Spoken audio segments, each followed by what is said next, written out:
In October of 2018, members of the Board of Directors of REVE Kandale Foundation traveled to the Democratic Republic of Congo to monitor projects already underway and to meet with members of the Kandale community in Kandale. The road to Kandale was long, about 18 hours over 2 days, with a stop for the night in Kikwit, the capital city of Bandundu region. Kandale is about 700 kilometers from Kinshasa. We loaded the vehicles at the home of Colette Ram's mother, who lives at the outer limits of Kinshasa.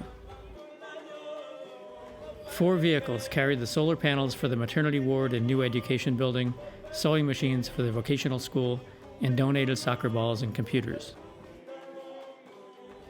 The 4 board members traveling from the U.S. were accompanied by Dr. Karl Klontz and David Whitford, who carried out the solar project, along with Colette's mother and friends of REVE Kandale living in Kinshasa.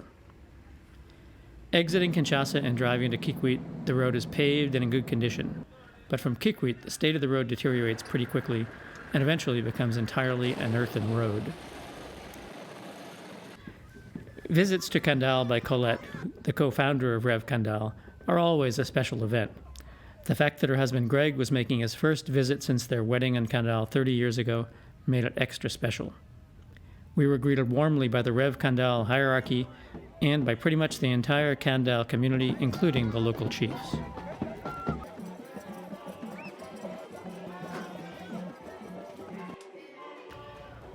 Karl Klontz was in charge of the solar project. Karl donates his time away from his job at the U.S. Food and Drug Administration, and at his own expense carries out solar installations in developing countries.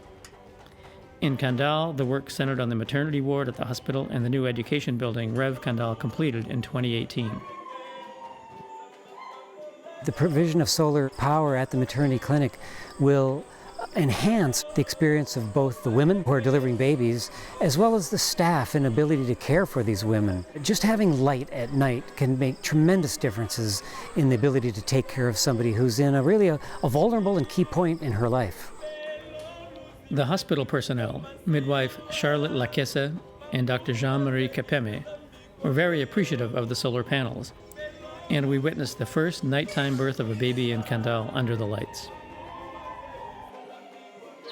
To put up the new education building, REVE Kandale workers made 17,000 bricks with the new brick-making machine that arrived a year earlier. They were able to complete the work in just a couple of months, and the head of education for the sector around Kandale cut the ribbon to inaugurate the building while we were there. We were then led on a tour of the building by Reverend Papa Kikongo Delbert, the REVE Kandale coordinator, and Louis Konda, the project manager. The delivery of 40 sewing machines is already paying dividends. We uncrated and assembled them, and some teachers from Lycée Guinagasanga, along with technicians from nearby Gungu, held a training session in the new education building during our visit. Word of the machines has spread quickly, and now more girls are coming to enroll at the lycée. We got help from friends at St. Leonard's Church in St. Albans, UK, to construct 4 simple toilets outside the education building. This is part of our effort to help education in Kandale, as the toilets will make for cleaner conditions and reduce the likelihood that children will fall sick. Meanwhile, with the donation of laptop computers by Pfizer Inc., we held training sessions with some of the local school personnel courtesy of our technical wizard from Kinshasa, Enoch Kishitu. One of the highlights of the trip was the community meeting of REVE Kandale. All dues-paying members attend the meeting, which took place over 3 days.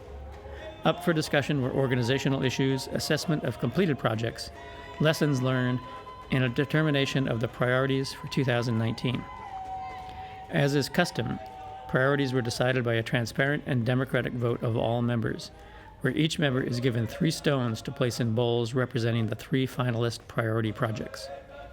In the end, construction of a new classroom block for primary school narrowly edged out a proposal to develop a new water source as the top priority.